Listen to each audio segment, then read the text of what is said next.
Welcome to Bonnie's Beat. I'm your host, Bonnie Squires. We're coming to you from Radnor Studio 21 in beautiful downtown Wayne. We like to educate our viewers about what's happening in the worlds of music, art, museums, architecture, academia, education, etc. And today we have, as usual, a very special guest. She is the Chancellor-elect of the Philadelphia Bar Association.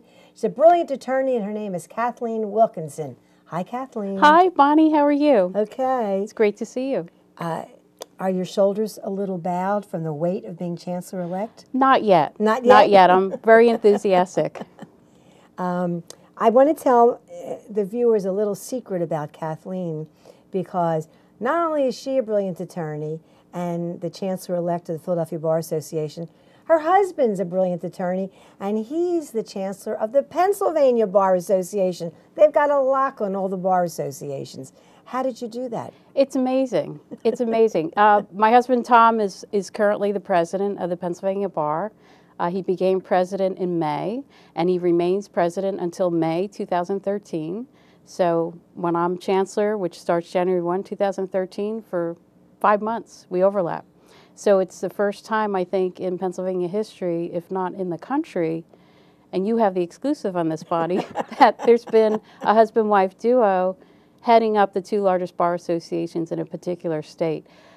But how do you do it? You can't make it happen. I mean, it's a very long process. Surely you were planning for this when you were a Girl Scout, right? I wasn't really planning that. I wasn't actually a Girl Scout, to be honest with you, but I did always enjoy lawyer shows, and I liked the movie Adam's Rib, where they had the husband-wife couple that were on opposite sides of the case. So I may have dreamt it, but I couldn't plan it. I couldn't plan to overlap with my husband. What was your favorite lawyer show on television?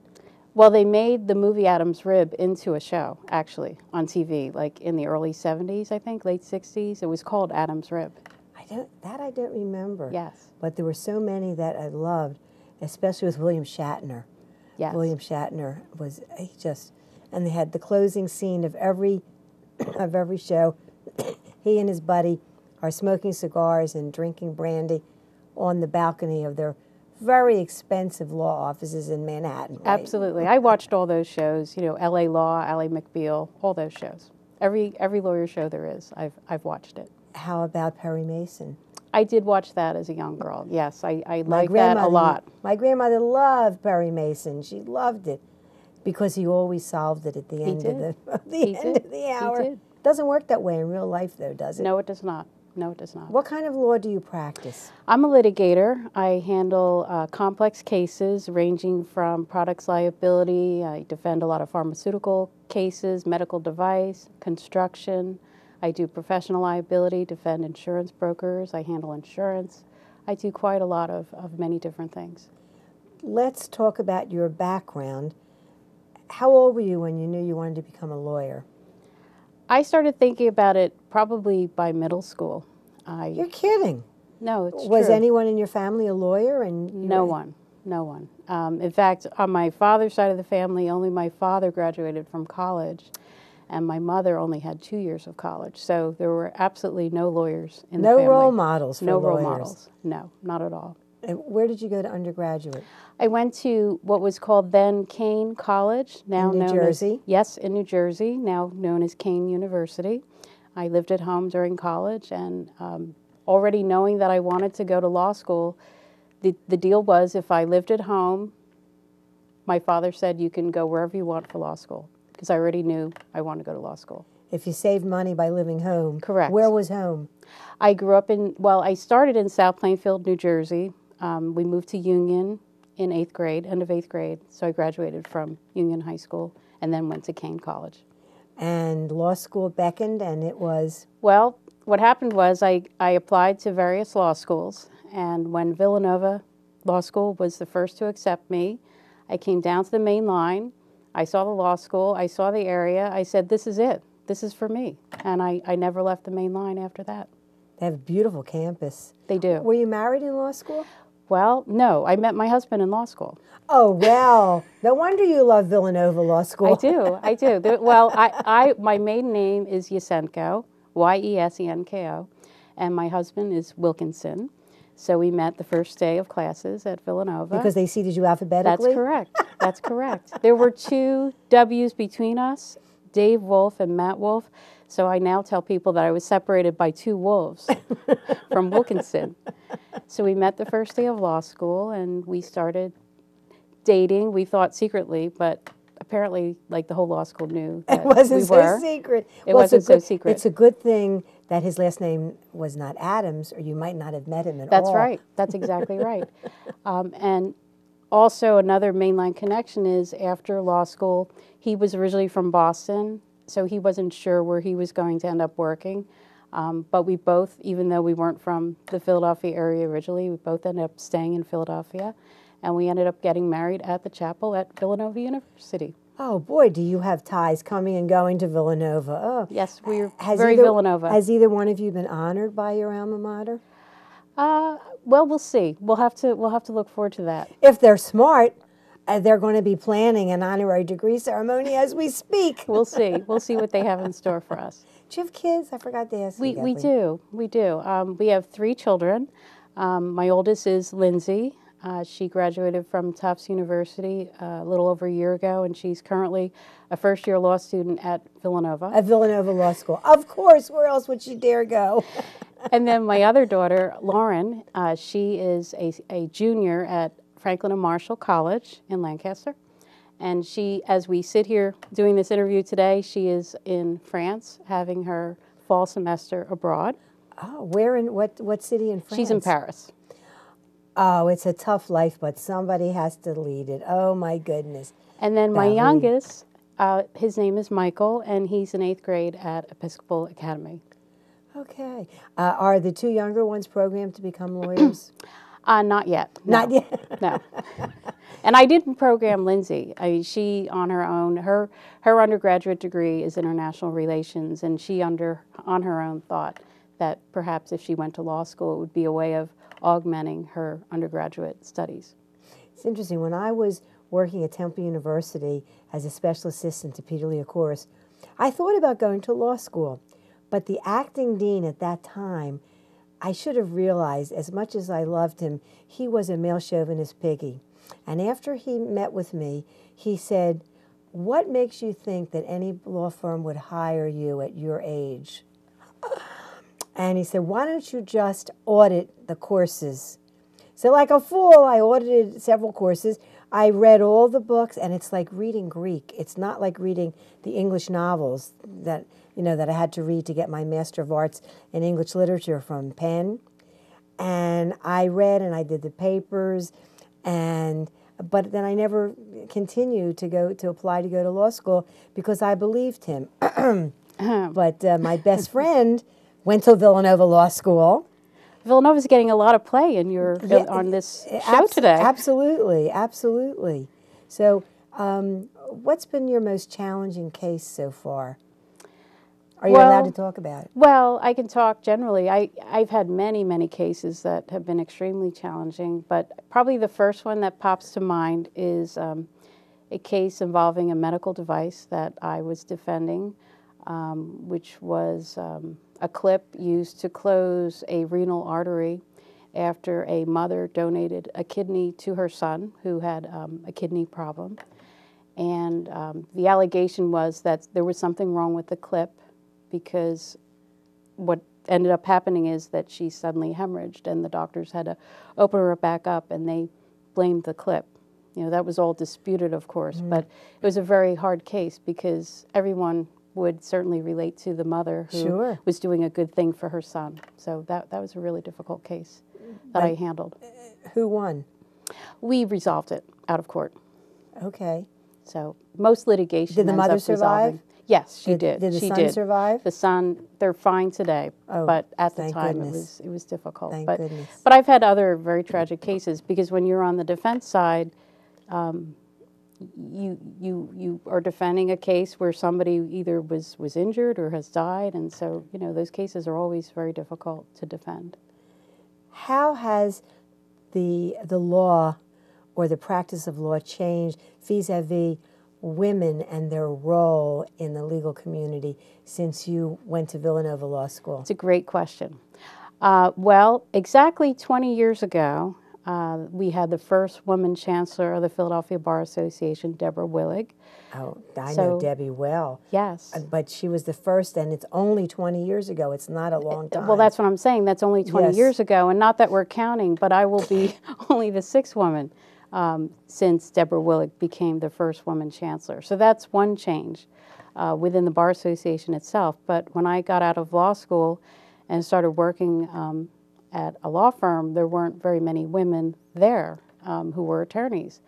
And there certainly weren't many women partners at those law firms. No, not at all. Not at all. Very, very few women partners when I got out of law school. When I got out, I looked at people like Leslie Miller, for example, who were ahead of me, and they were like the role models. And I looked at Leslie Ann Miller, by the way, is a Mainliner whom I adore, who was named by Governor Ed Rendell as I think she was the first woman counselor for the state of Pennsylvania. That's correct. General counsel. So she was a role model. You had people like Judge Shapiro. Norma Shapiro, yes. She was a role model. In fact, she was the first. I remember her when she was on the school board. Yes. Well, and I think that helped pave the way for her because she subsequently became chair of the board of governors and probably would have been the first woman chancellor, except then she became the first woman federal judge to sit on the bench. Norma was the first one? Yes, in Philadelphia. Because we have so many women who are federal judges now. Midge Rendell. Correct. Judge Marjorie O. Rendell, excuse me, I don't want to be disrespectful. So I would say, there have been so many changes, in for the number of women for the better. But even today, it's still a struggle. It's hard for women to balance their careers with their family and personal obligations. When I was having my children, there were no clear, defined pregnancy policies. There was nothing like part-time work available. So, these are still struggles for women. But even today, even with the benefit of having leaves and part-time and flex time, it's still really difficult. Well, we have to tell people that the Bar Association does a lot of pro bono work. They do a lot of community work. And one of their wonderful initiatives is the Legal Advice Hotline. So let's give people that phone number. It's 215-238-6333, 215-238-6333. What happens when somebody dials that number, Kathleen? Well, what happens is that they will talk to a lawyer on staff at the Bar Association, and information will be taken. And then we have over 300 volunteers that can potentially receive a referral. How many lawyers are there who are members of the Philadelphia Bar? There are 13,000 members. 13,000 lawyers? Yes. Wow. Yes. Well, it is, as I said earlier, the Pennsylvania Bar is the largest association in Pennsylvania, and we're the second largest. 13,000? Yes. Does everybody who belongs to the Philadelphia Bar also belong to the Pennsylvania Bar? No, we are a voluntary bar association, as is the Pennsylvania Bar. So a lawyer in Philadelphia would have to decide that they want to join the Philadelphia Bar Association. Okay. I think Leslie Ann Miller was also chairman of the Pennsylvania Bar. She was the president. She was the first woman president. First woman president. Of the Pennsylvania Bar Association. She's got a lot of firsts. She has a lot of firsts, Leslie. She's amazing. I know you don't have any spare time, but if you had spare time, what would you do for enjoyment in your spare time? Well, I like downtime, obviously, because my job is very stressful, and obviously I have more duties now with the Bar Association. So I like to, I go to the Clover Market, which I love, in Ardmore. I like poking around, the shops, and I go over to the Cricket Club in Haverford, and I go to the gym there and try to get a little exercise. And then my most favorite place is, of course, we love to go to Cape May. So we spend a lot of time down in Cape May. I hope it's still there after Hurricane Sandy. It is. I know it was very tragic, but we're very fortunate. Yes. Do you have a place there, or we do? We do. Fortunately, we had some trees down and some minor damage. But you weren't flooded? No. No, we were, You were we were very, very, very fortunate. You were very lucky. Yes, we were. We have to give a plug to your law firm. What's the name of the law firm Well, you're with? I'm a partner at Wilson, Elser, Moskowitz, Edelman, and Dicker. We're located at the Curtis Center in Philadelphia, and we have offices around the country. We have 800 lawyers altogether, so That's we a are big law firm. Yes, we're a national law firm. We're very big. And you are a partner there. I'm an equity partner. Yes, I am. What's the difference between partner and equity partner? Equity partner means you actually have ownership in the firm, and when you look at statistics involving women in particular and with minorities, it's always interesting to see, how many women are actually equity partners or full owners or have some ownership in the law firm, as contrasted with what we might call contract partners, which means they don't really have an ownership interest in the firm. They're partners in the eyes of the public, but they don't necessarily share in the profits as the equity partners do. Sometime in the past year or so, you had a brilliant judge from New York who came and gave an address at a Bar Association luncheon that I was privileged to be at. And he talked about the need for pro bono services for poor people. And he gave some really horrible nightmare examples of people who couldn't afford their own lawyer and didn't have the help of a qualified pro bono lawyer. So how do you get people to donate their time? I'm sure you've done it in the past. Of course. I know exactly the judge you're referring to. We have many committed members. We have so many public interest members of the Bar Association and so many public interest entities within the Philadelphia legal community. We have, Friends of Farm Workers. We have VIP, Volunteers for the Indigent program. We have the Philadelphia Bar Foundation. We have CLS. We have, I could list probably 20 separate organizations that all they do is provide pro bono services. And so the Innocence Project. We have that. Which is so important because I interviewed a few years ago on a radio show I was doing at the time someone who had spent 12 years in jail falsely accused of rape. And they finally got to DNA, years later.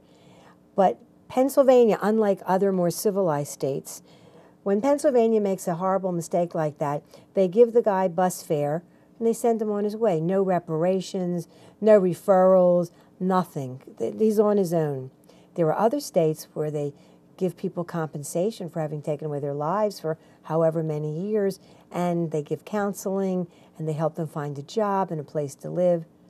I hope that some of your pro bono lawyers are working on doing that and changing the rules in Pennsylvania. Well, we are, and actually the interesting discussion that we're having now is that under the law, Gideon versus Wainwright recognizes the right to counsel in a criminal matter because you face the loss of life or liberty, but that right to counsel is not recognized in Pennsylvania, and we refer to that as civil Gideon. So we're hoping to establish the right of counsel for all in civil matters, because civil Gideon would mean that if you're at risk to losing your house or your children, you need a lawyer just as much as someone who may be facing a criminal prosecution. Sure. So we're working very hard in that area to try to see that we could get Pennsylvania to recognize the right of counsel in a civil case such as that as well. If you could wave a magic wand, what one change would you make in the Philadelphia Bar Association and or the legal system in Philadelphia? Well, next year, one of my initiatives is going to be the Chancellor's Leadership Institute, in which we're going to take groups of women, minority lawyers, and young lawyers and have special programs developed for them to help them develop the leadership skills that they need to move up within their law firm or within their organization.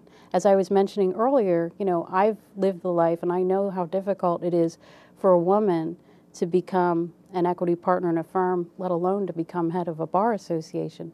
And we need to teach these skills to young lawyers, diverse lawyers, and minority and women lawyers. The statistics for women and minorities in achieving these milestones is not where it should be. So if I could wave a magic wand, it would be to teach other people the skills that will help them, not everyone wants to necessarily be a partner in a law firm. Not everyone necessarily wants to be the head of a bar association. But everyone should get the skills to learn how to do their very best. So that would be one thing that I would change if I could. That's terrific. Thank you. I know every year there is a nonprofit in New York called Catalyst that issues a report, and it's so depressing. It's the number and percentage of women who are heading up Forbes 500 corporations, the number and percentage of women who are on major corporate boards. And I think for the past 2 years, it's been declining instead of increasing, which is awful. Although the bright spot is we've got a bunch of new women senators in the U.S. Senate, but when you look at some other European countries, we are woefully backwards in the number and the percentage of women representatives in our elected officials. Absolutely. And similarly, if you look at the legal statistics, NALP has done studies which support. What does NALP stand for? National Association of Legal Professionals. Okay. And the statistics show that women are not achieving what they thought they would be achieving. There was a time where women were 50% of the law school classes, and people thought, oh, maybe someday we'll be 50% of the practice, but that has not happened. And the numbers for minorities are even worse. So it's really something that we need to keep working at. What's your greatest pleasure in being an attorney? I really like it. It's obvious you like it. You love it. You know, it's hard to say a single pleasure. I like thinking through strategically. I really enjoy my work. I like thinking about outside the box type of thoughts. I like to go in and, I mean, you've known me a little bit now, seeing me over the years. Many people, when they first meet me, they may be surprised. If I was walking around the main line, they might not recognize me as necessarily being an attorney. And they just think you're some gorgeous blonde that's headed for Neiman Marcus. Exactly. And I don't object to that. But when I go into a deposition and I start deposing the other side, they start forgetting that I'm the opposition. And all of a sudden, I've extracted all the information I need. I can be very effective. People don't realize I've slipped in, I got everything I need. You're done. That's what I'm saying. That's right. But don't be fooled. That's the bottom line. Don't be fooled. So I enjoy that. I enjoy having my own unique style. I think it's important for women attorneys in particular to realize that you can have your own unique style. We forgot to mention the Good Wife, Juliana Margulies. I watched that show too. I love that show. What a fabulous It's a great show. You resemble her, even though she's brunette and you're blonde, but your attitude and your approach, your philosophy sounds a lot like her character. Yeah, she plays that role very well. Yes, she does. Yes. She can play Miss Vulnerable when she has to. Yes. And by the same token, I think that for the Bar Association, hopefully I would be viewed as a good representative of what lawyers do. I believe very much in professionalism and civility.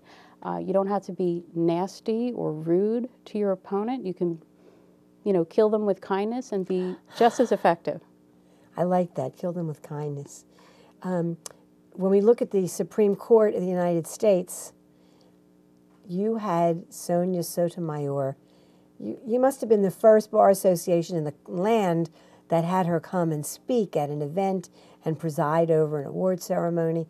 She was fabulous. She was. And down to earth, and took questions and answer them respectfully. She was amazing. She was amazing. Stay tuned for 2013. We're going to have some additionally amazing people coming. So I know you'll want to come to more of our meetings this year. Oh, absolutely. Because I learn something every time. I have to give a shout out to your wonderful communications manager, Mark Tarasevich. Oh, he's so great. He's the one that makes all the arrangements, never drops anything between the cracks. He just is miraculous. And he always makes the chancellor look even better than the chancellor is. He does. And he would want me to tell you also, to remind our audience, that we are the oldest chartered bar association in the United States, 210 years old. 210? Yes. Woo! Founded in 1802. Amazing. So we need to remind our viewers. And as I mentioned earlier, my estimate is we probably have about 30 public service organizations that work through the Philadelphia Bar Association. You should also know that in addition to representing our members professionally, we are a membership association. Obviously I covered the pro bono aspect, the public interest that our Bar Association devotes so much time to. And we also get ourselves involved where there may be questions about the judicial branch. We have to stand up for our judiciary because we are a nation of laws and we're a civilized society, so we speak out when it's necessary to do so. Mark would want me to tell you those things okay. While we're here. I know there are some people who are very upset that judges have to run for election and they have to give money to the political entity in order to be slated and so on. Do you just stay out of that, or do you have an opinion about that? Well, it's a very good question. Since we sit in Philadelphia County, Philadelphia Bar Association, we do have an election year coming up next year, 2013. Our Judicial Commission will interview the candidates for judicial office in Philadelphia County Court of Common Pleas as well as the municipal court. And we have a very rigorous system of ranking them and whether they're recommended or not recommended. So we do try to give the public our best recommendation as to whether or not this particular candidate should be elected. As a member of the Judicial Commission, we're not allowed to get involved in any of the fundraising campaigns. So that's what we do as a bar association, which is a very important public service, so that the public can read about the judges, see what the Bar Association has to say. What are the levels of recommendation? I forget what they are. Recommended or not recommended. Okay. It makes a big difference when you read somebody's bio and you find out they're recommended by the Bar Association. That's like the stamp of approval. Correct. And the Philadelphia Inquirer covers this thoroughly and has, recognized the hard work, the hard, public service that we're also providing in that regard. But on the aspect of appellate courts, I'm talking only now about the Court of Common Pleas. We haven't taken a position at the Court of Common Pleas level whether or not we should change to a merit-based system. We haven't taken a view on that. But we do have a view that at the appellate level, we would prefer to see merit selection process to avoid some of what you were just alluding to, which is the campaigning, the fundraising, all that money. Sure, if somebody attaches themselves to a powerful member of whatever political party, and in Philadelphia it's got to be the Democratic Party because that's the dominant party, and every once in a while a clinker gets elected, and then it gets embarrassing when the clinker has to be removed from office, and that happens once or twice a year, right? It could, hypothetically. Well, but judges and lawyers are people just like anybody else, and they're subject to emotional stress and mental problems and financial problems, whatever. Well, at the Court of Common Pleas level, we have a rigorous questionnaire where we try to capture, some of that information, and then our investigators go out and try to find out more about that before we reach a decision on what the recommendation might be. Okay. Our guest today has been Kathleen Wilkinson, Esquire, who is the Chancellor-elect of the Philadelphia Bar Association. And it's been a delight to talk with you and learn more about you. Thank you. And we look forward to your installation as the Chancellor, January 1st. Thank you, Bonnie. It was great to be here.